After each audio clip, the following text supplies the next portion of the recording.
morning and welcome to this session of Monday Morning Detective. This is episode 15, and I'm going to recap the four-part interview series that we did with private investigator Richard Cardo on the John Benet Ramsey investigation. I've been receiving some hate mail, some very sternly worded texts and such regarding regarding his theory and certain facts that other people seem to have. Now, admittedly, I am quite familiar with the case, but I haven't read every book on the subject. So there are things that might have slipped past me. Richard has spent over 20 years investigating this crime, so I yield to his expertise in a lot of this area on this particular case.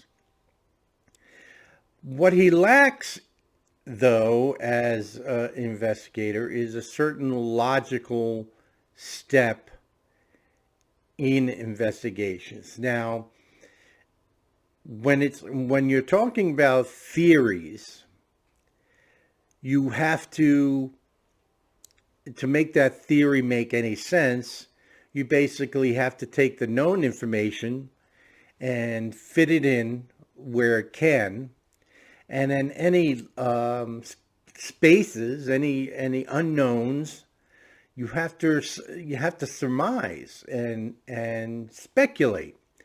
Now, in legitimate private investigations, when you're a licensed private investigator and you're hired to conduct a case, and as well as in law enforcement when you do an investigation, you don't have that luxury. Some things are left to assume. If, the window is broken and there's blood on the glass and there's a deep footstep in the mud out in the garden, even though you didn't see it, you weren't there, and there's no other proof, you can speculate that the suspect left the crime scene through that window. If there were mud on the inside of the house from his boots, and the glass was shattered on the inside, it's easy to speculate that's the entry point of the crime. So there are certain things that you can logically assume, but then there are some things that I call leaps of logic, where there's no substance, no evidence, nothing that points in that particular direction. And I see that being done several times in this investigation. For example, the SBTC. This is the signature on the ransom letter, which he bases his entire investigation on profiling the ransom letter, which, quite frankly, the FBI does as well. That is the strongest piece of evidence you have. Now, let's look at the logic. The logic is it was done by someone inside the house. Why? Because it's a 2.5-page ransom letter. Ransom letters are written usually prior to the crime and left behind by the suspects, especially in kidnappings. In this case, the paper and the pen used to write the ransom letter were both provided by the victims themselves. It was found at the victim's residence. It's their paper and their pen. So that is unique in and of itself. The fact that it's 2.5 pages is extremely unique in and of itself. Because in normal situations, as we all know, in order to conduct a kidnapping, if that in fact is what your intention is, then you enter the residence, you steal the person that you're kidnapping, and you exit the residence. That's not the case here. The suspects remained in the residence, and for a long period of time, long enough to bound the victim, John Benet, to sexually assault her, and to kill her while this, either during or before or after this ransom letter was written at the residence. So that's what we know. So obviously, the first people that are under suspect are John Ramsey and Patsy Ramsey, the father and mother. Burke, the son, 9 years old at the time, was cleared of any suspicion early on, although the public still suspects he's involved. So that's the basic evidence that we have. Not to mention that the crime scene was somewhat ruined by many people coming over to the residence and the police not securing the place. I'm not going to get into that. I'll get into the politics a little bit later, but right now I just want to talk about this theory. So on this ransom letter, SPTC is used as the signature. And most people believe it to be saved by the cross. And that's a religious saying. I guess it's very popular in some churches. I've never heard of the expression before, but it doesn't really lead to anything saved by the cross, other than it's an acronym that people are familiar with. Now, Richard started his theory with this signature, and he came up with Southwestern Bell Telephone Company. That, to me, that's as good as any other theory. It's as good as Saved by the Cross. If you want to start with that as your starting point, that's fine. But just remember, if you're wrong on that, every point along the line is going to most likely be very wrong, because you're trying to tie it into Southwestern Bell Telephone Company. So he starts off with this and does a little bit of an investigation, and he comes up with this online dark web group called the Phreakers, Phreakers, phone phreakers, the Phreakers. And these people, and this is a legitimate thing, you could look it up. Now, whether or not he knew of them prior to coming up with Southwestern Bell Telephone, or investigating Southwestern Bell Telephone and it came up with the Phreakers, I don't know. But he finds out about these Phreakers, and they make their hobby or source of criminal activity is through the telephone. Now, many of you don't remember what life was like without cell phones and rotary phones, or anything of that nature.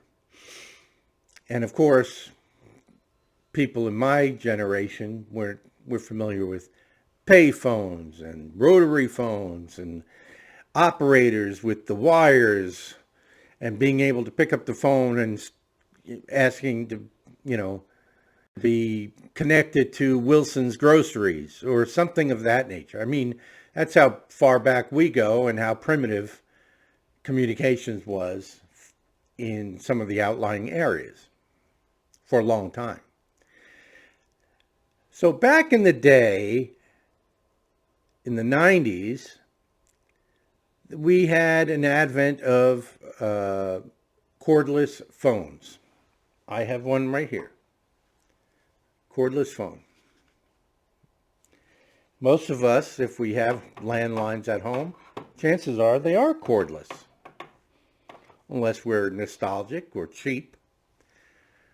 And the old style cordless phones, the first generation or so worked on some band frequency that was very common with other cordless equipment.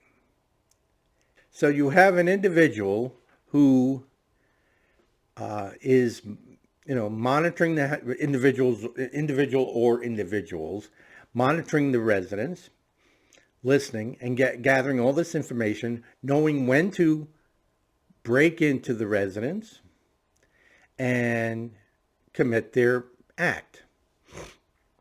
Now, there's quite a bit of information that you folks out there are not privy to, because I wouldn't allow the discussion on it, at least not on my podcast, for legal reasons.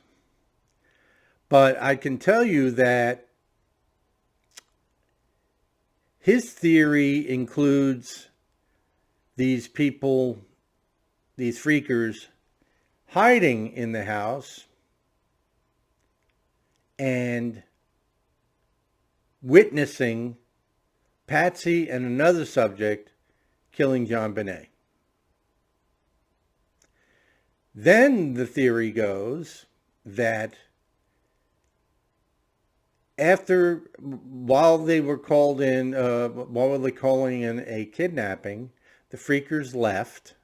This is before the John Benet was found. The police stopped them as they were leaving the area, and they admitted to being in the house and witnessing this homicide. The 4 people had their DNA taken and compared, except for one. One of the people involved did not have their DNA compared to the victim. Why? Because she was a female. That's the theory that he's going on. So it is his belief that this female was the actual killer. Now, again, there's a tremendous leap in logic to this. I mean, I wouldn't even attempt to write this as a movie, including that, because it's way out there as far as bizarro. It forces you to ignore a lot of obvious things, like the need to fight or flight when they're in this position. They have a kidnapped child. They have her bound. They have sexually assaulted her with a stick. They have bashed her head in. Well, let's back up here. They haven't done this. They have the child down there. They hear something. They all hide, or something along these lines. And Patsy and this other man, possibly even the man that they grabbed from the Philippines or wherever that was, and the person they originally suspected,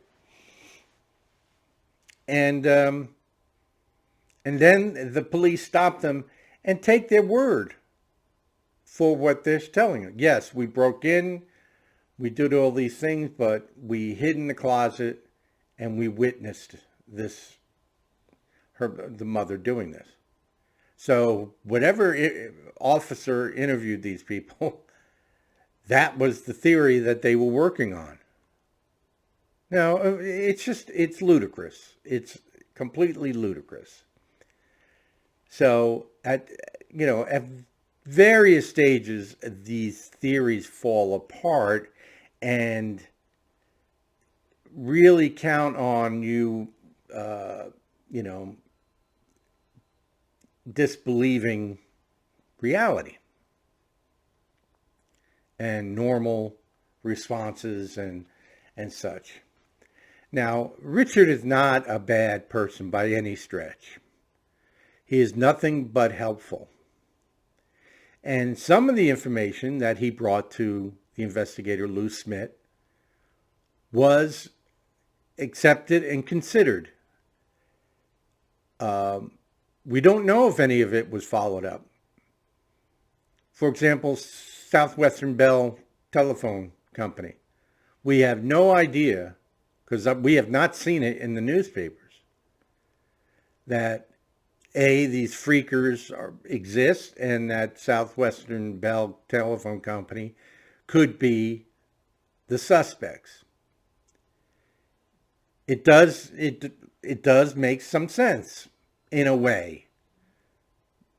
They're tapping the phones, they hear this information, and they conduct this homicide that was supposed to be a kidnapping. Now, to take it one step, we're going to discard the previous theory about Patsy, John Benet's mother, and this unknown male subject doing the crime. Okay, we're going to discount that as far as this theory goes. Let's go back to the freakers being involved. Now, according to Richard, and something we did not discuss on air, was that one of the freakers was a sexual deviant. He made it very clear in certain emails, postings, and certain online chat room postings that these freakers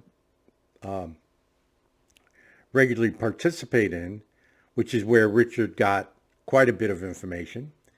And this one individual made it clear that he's into degradation sex or deviant sexual activity. And again, Richard takes this fact, let's call it a fact, that this guy is deviant, and he extends it by saying where else would they go for deviant sex is Mexico, because we all heard those stories. So the $118,000 is easily exchanged to a round number in pesos. By the way, I did my own investigation on that. It did not pan out whatsoever, but I don't know what the peso was worth in 1996. So that could be the issue. But being a round number and divisible by 4, so therefore it had to be 4 people. It's divisible by 1, 2, and 3.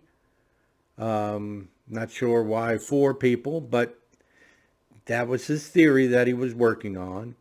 And that this person, who he tracked down through these freaker online chat rooms, had the same last name as the woman involved in an affair with a high-level government official. Okay, and it's not a popular last name. It's not like Smith or Jones, where it could be, just coincidence. It's somewhat of a unique last name,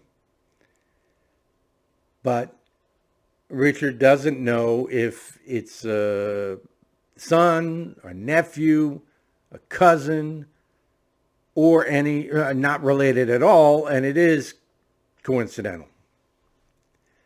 So that's your government connection. Very, very loose, but interesting.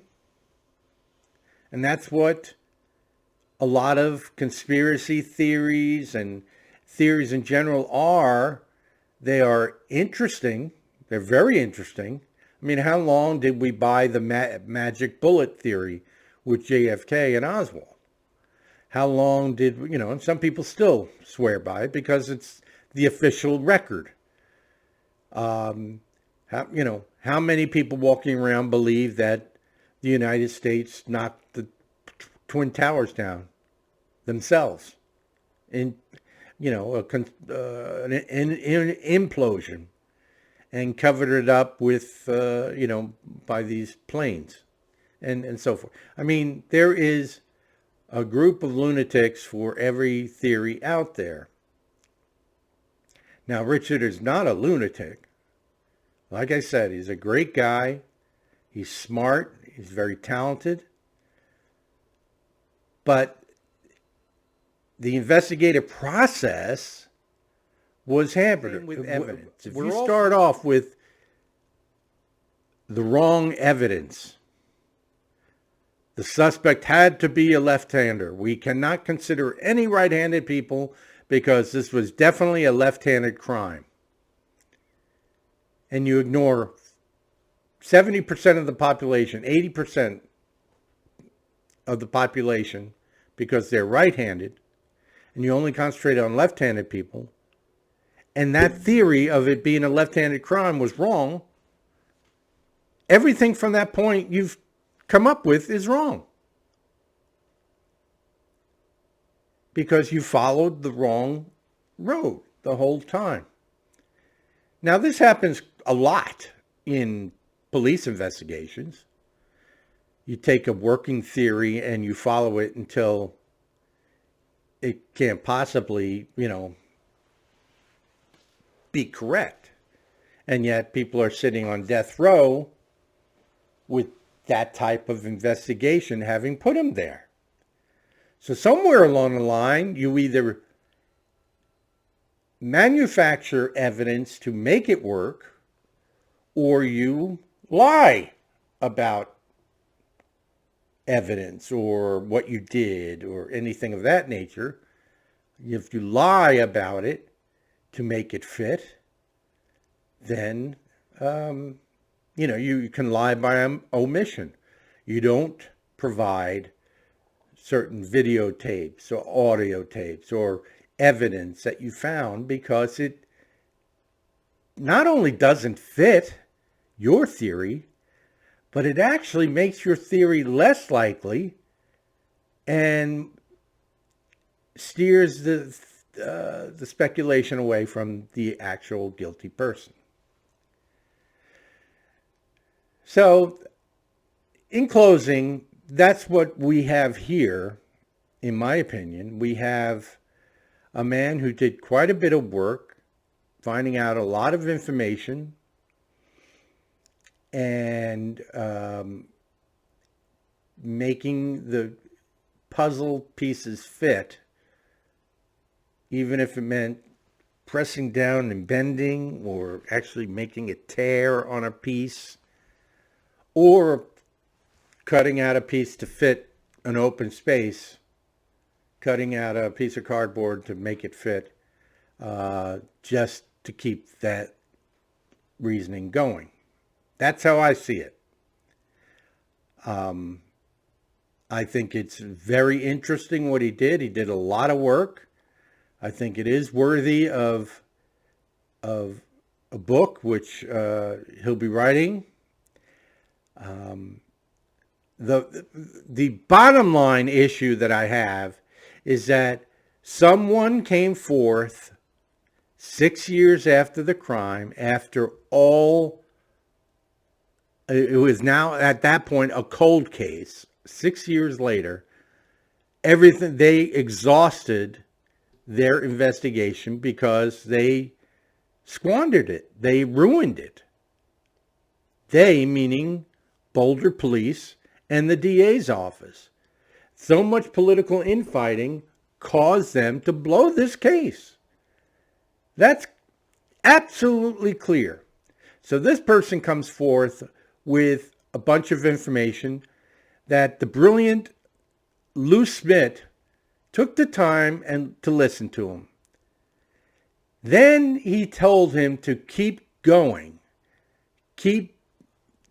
down this path and keep me informed. Now, Lou, or investigators, well, law enforcement investigators, detectives, we don't take crazy theories and we don't tell them to come back when you have more or anything of that nature. That's just not the way we do it. We try to, stop them from being involved because their theories are completely whacked. They're forgetting certain things. They don't have all the evidence. Lou didn't do that. So this guy meaning Richard, that came up with a theory. And as far as we know, because we've never read a single thing about it, this theory was not followed up on. That's the problem.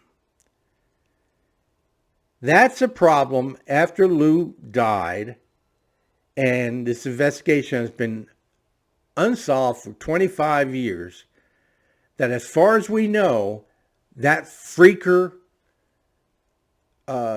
suspect pool was never looked at, never investigated, never talked to. They didn't go online and check the chat rooms. They didn't verify any of of Richard's information. We know that because they never contacted him.